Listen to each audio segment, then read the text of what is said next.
নমস্কাৰ dream SI চেনেলৰ এটা নতুন ভিডিঅ'লৈ সকলোকে স্বাগতম জনাইছোঁ। যেহেতু কাইলৈ ডিএমই পৰীক্ষা অনুষ্ঠিত হ'ব, গতিকে ডিএমই পৰীক্ষা লগতে আসাম পুলিচৰ পৰীক্ষাৰ উপযোগী হোৱাকৈ আজি কেইটামান অতি গুৰুত্বপূৰ্ণ প্ৰশ্ন আপোনালোকলৈ লৈ আহিছোঁ।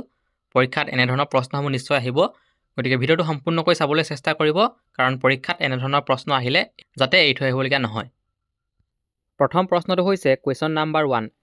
অসম চৰকাৰে 13 মে' তাৰিখে অন্ধবিশ্বাস বিৰোধী দিৱস ৰূপে ঘোষণা কৰিছে।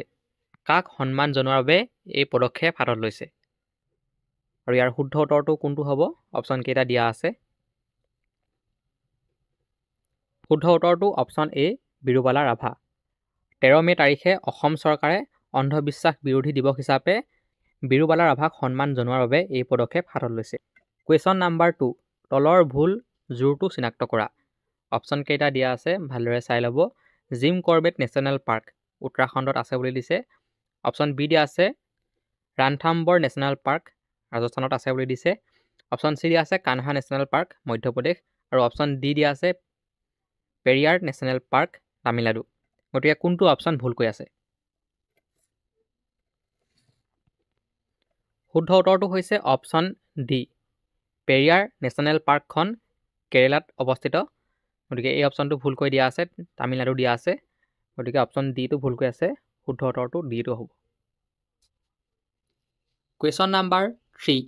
কোন চনত কাজিৰঙা ৰাষ্ট্ৰীয় উদ্যানখন ইউনেস্কোৰ বিশ্ব ঐতিহ্য ক্ষেত্ৰ হিচাপে ঘোষণা কৰা হৈছিল? কাজিৰঙা ৰাষ্ট্ৰীয় উদ্যানখন ইউনেস্কো ৱৰ্ল্ড হেৰিটেজ ছাইটত কেতিয়া অন্তৰ্ভুক্ত কৰা হৈছিল সুধিছে। অপশ্যন কেইটা দিয়া আছে চাই ল'ব। 1974 চনত কাজিৰঙাক ৰাষ্ট্ৰীয় উদ্যানৰ মৰ্যাদা দিয়া হৈছিল, সকলোৱে জানে। বিশ্ব ঐতিহ্য ক্ষেত্ৰত কেতিয়া অন্তৰ্ভুক্ত হৈছিল সুধিছে। অপশ্যন বি শুদ্ধ উত্তৰ 1985 চনত কাজিৰঙা ৰাষ্ট্ৰীয় উদ্যান লগতে মানাহ নেশ্যনেল পাৰ্কখন ইউনেস্কোৰ দ্বাৰা বিশ্ব ঐতিহ্য ক্ষেত্ৰত অন্তৰ্ভুক্ত কৰা হৈছিল, সকলোৱে মনত ৰাখিব। Question number 4। অসমৰ সৰ্ববৃহৎ জিলা কোনখন? অসমত যিহেতু 35খন জিলা আছে, তাৰ ভিতৰত আটাইতকৈ ডাঙৰ জিলাখন কোনখন সুধিছে। শুদ্ধ উত্তৰটো নিশ্চয় পাৰিছে। অপশ্যন এ শুদ্ধ উত্তৰ কাৰ্বি আংলং। কাৰ্বি আংলং জিলাখন অসমৰ আটাইতকৈ বৃহৎ জিলা। Question number 5। নিম্নলিখিতৰ কোনজন যোৰহাট জিলাৰ স্বাধীনতা সংগ্ৰামী আৰু অসম ৰাজ্যিক মুক্তিযোদ্ধা সন্মিলনৰ প্ৰতিষ্ঠাপক সভাপতি আছিল? অপশ্যন কেইটা দিয়া আছে সকলোৱে চাই ল'ব। যোৰহাট জিলাৰ স্বাধীনতা সংগ্ৰামী লগতে অসম ৰাজ্যিক মুক্তিযোদ্ধা সন্মিলনৰ প্ৰতিষ্ঠাপক সভাপতি কোন আছিল সুধিছে। অপশ্যন কেইটা দিয়া আছে।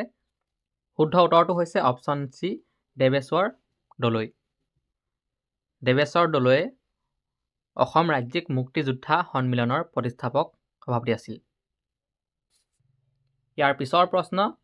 তলৰ আহোম ৰজাৰ ভিতৰত কোন 1663 চনত ঘিলাজাৰী ঘাটৰ সন্ধিৰ লগত জড়িত আছিল?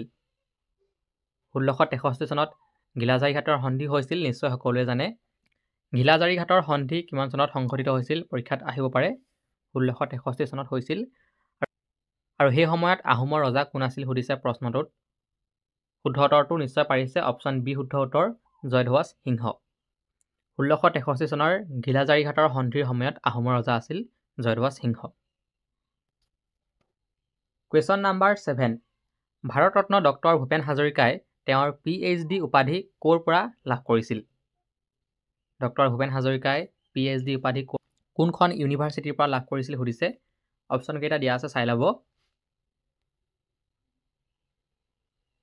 শুদ্ধ উত্তৰটো অপশ্যন এ কলম্বিয়া ইউনিভাৰ্চিটি, নিউয়ৰ্কত অৱস্থিত। গতিকে সকলোৱে মনত ৰাখিব। Question number 8। নিম্নলিখিত কোনখন গ্ৰন্থ মহিম বৰাৰ দ্বাৰা ৰচিত? এনেধৰণৰ প্ৰশ্নসমূহ পৰীক্ষাত নিশ্চয় আহিব, সকলোৱে চাই যাব। শুদ্ধ উত্তৰটো হৈছে অপশ্যন চি কাঠনিবাৰী ঘাট। এই কাঠনিবাৰী ঘাট গ্ৰন্থখন মহিম বৰাৰ দ্বাৰা ৰচিত। Question number 9। চতুৰ্থ বৌদ্ধ পৰিষদ ক'ত অনুষ্ঠিত হৈছিল? অপশ্যন কেইটা দিয়া আছে ৰাজগৃহ, গয়া, পাটলিপুত্ৰ, কুণ্ডলবন। গতিকে চতুৰ্থ বৌদ্ধ পৰিষদ ক'ত অনুষ্ঠিত হৈছিল সুধিছে। শুদ্ধ উত্তৰটো হৈছে অপশ্যন ডি কুণ্ডলবন, যিখন কাশ্মীৰত অৱস্থিত। চতুৰ্থ বৌদ্ধ পৰিষদ কুণ্ডলবনত অনুষ্ঠিত হৈছিল। ইয়াৰ পিছৰ প্ৰশ্ন। 1947 চনৰ 22 জুলাইত গ্ৰহণ কৰা ভাৰতৰ ৰাষ্ট্ৰীয় পতাকাখন 1921 চনত কোনে ডিজাইন কৰিছিল? এটা গুৰুত্বপূৰ্ণ প্ৰশ্ন। ভাৰতৰ ৰাষ্ট্ৰীয় পতাকাখন কোনে ডিজাইন কৰিছিল সুধিছে। কেতিয়াবা চনটো আহি পৰে যে কিমান চনত ভাৰতৰ ৰাষ্ট্ৰীয় পতাকাখন ডিজাইন কৰিছিল সুধিব পাৰে। 1921 চনত ডিজাইন কৰিছিল আৰু কেতিয়া গ্ৰহণ কৰিছিল পৰীক্ষাত আহিব পাৰে। 1947 চনৰ 22 জুলাইত গ্ৰহণ কৰিছিল আৰু এইখন কোনে ডিজাইন কৰিছিল? শুদ্ধ উত্তৰটো হৈছে অপশ্যন চি, পিংগালী ভেংকায়া। 1921 চনত পিংগালী ভেংকায়াই ভাৰতৰ ৰাষ্ট্ৰীয় পতাকাখন ডিজাইন কৰিছিল। আৰু এইখিনিতে জনাইছোঁ যে আমি এখন নতুনকৈ কাৰেণ্ট এফেয়াৰ্ছৰ ই বুক মুকলি কৰিছোঁ আৰু এই ই বুকখনত 2024 চনৰ অক্টোবৰ মাহৰ পৰা 2025 চনৰ মাৰ্চ মাহলৈকে সম্পূৰ্ণ কাৰেণ্ট এফেয়াৰ্ছৰ প্ৰশ্নসমূহ আছে, যিবোৰ সাধাৰণতে আপোনালোকৰ আগন্তুক পৰীক্ষাসমূহৰ বাবে যথেষ্ট উপযোগী হ'ব।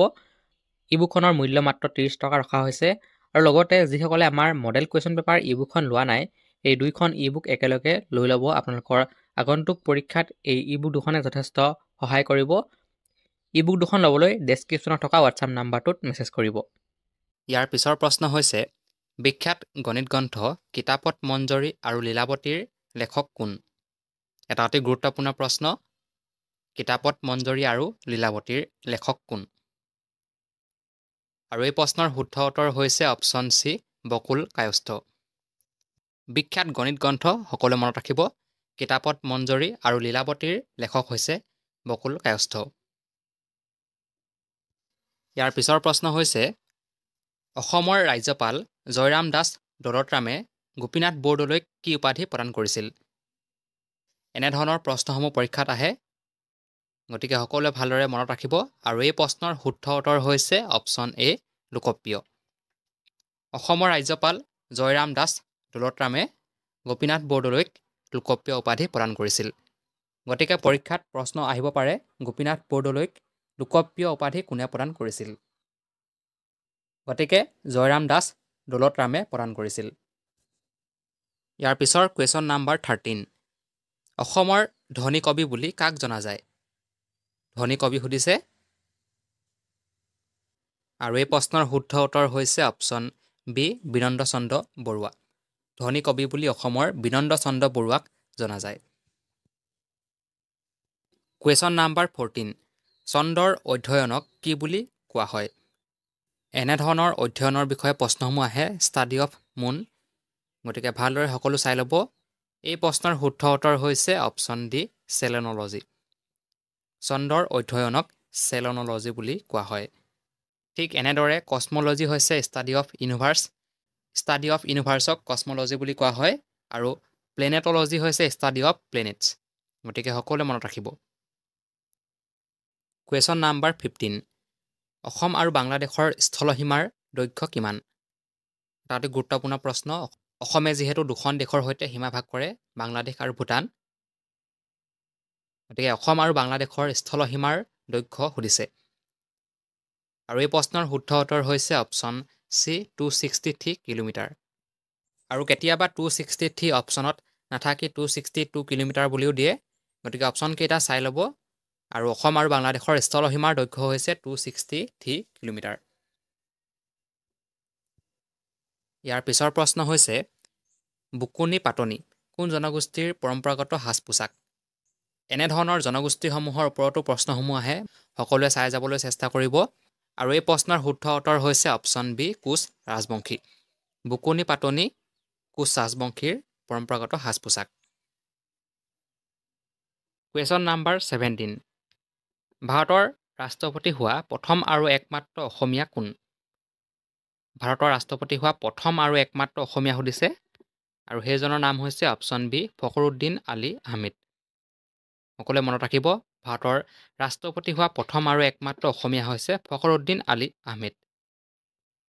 ইয়াৰ পিছৰ কুৱেশ্যন নাম্বাৰ 18। তলত দিয়া কোনটো খেলৰ সৈতে আগা খান কাপ সম্পৰ্ক আছে? আৰু এই প্ৰশ্নৰ শুদ্ধ উত্তৰ হৈছে অপশ্যন বি, হকী খেল। এই আগা খান কাপ হকী খেলৰ সৈতে সম্পৰ্কিত আছে। গতিকে পৰীক্ষাত এই টেবুল টেনিছ খেলৰ ওপৰত প্ৰশ্নসমূহ সোধে, গতিকে টেবুল টেনিছ খেলৰ লগত জড়িত কাপসমূহ সকলোৱে চাই যাবলৈ চেষ্টা কৰিব। ইয়াৰ পিছৰ প্ৰশ্ন হৈছে 1973 চনত অসমৰ ৰাজধানী শ্বিলঙৰ পৰা দিছপুৰলৈ স্থানান্তৰ কৰা হয়। সেই সময়ত অসমৰ মুখ্যমন্ত্ৰী কোন আছিল? এটা অতি গুৰুত্বপূৰ্ণ প্ৰশ্ন 1973 চনত অসমৰ ৰাজধানী শ্বিলঙৰ পৰা দিছপুৰলৈ স্থানান্তৰ কৰা হয় আৰু সেই সময়ত অসমৰ মুখ্যমন্ত্ৰী আছিল শৰৎচন্দ্ৰ সিংহ গতিকে এটা অতি গুৰুত্বপূৰ্ণ প্ৰশ্ন সকলোৱে মনত ৰাখিব আজি এই ভিডিঅ'ৰ একেবাৰে শেষৰ প্ৰশ্ন হৈছে 1950 চনত অসমৰ প্ৰথম মুখ্যমন্ত্ৰী গোপীনাথ বৰদলৈৰ মৃত্যুৰ পিছত দ্বিতীয় মুখ্যমন্ত্ৰী কোন আছিল অপশ্যন এত আছে ফখৰুদ্দিন আলি আহমেদ বিত আছে বিষ্ণুৰাম মেধি চিত আছে জাকিৰ হুছেইন আৰু ডিত আছে সৰ্বপল্লী ৰাধাকৃষ্ণন গতিকে এই প্ৰশ্নৰ শুদ্ধ উত্তৰ কোনটো হ'ব সকলোৱে কমেণ্টত জনাব আৰু যিসকলে আমাৰ কাৰেণ্ট এফেয়াৰ্ছ আৰু মডেল কুৱেশ্যন পেপাৰ ইবুকখন লোৱা নাই অতি সোনকালে লৈ ল'বলৈ চেষ্টা কৰিব ভিডিঅ'টো শেষলৈ চোৱাৰ বাবে সকলোকে ধন্যবাদ জনাইছোঁ পুনৰ এটা নতুন ভিডিঅ'ত লগ পোৱাৰ আশাৰে আজি ভিডিঅ'টো সামৰিছোঁ ধন্যবাদ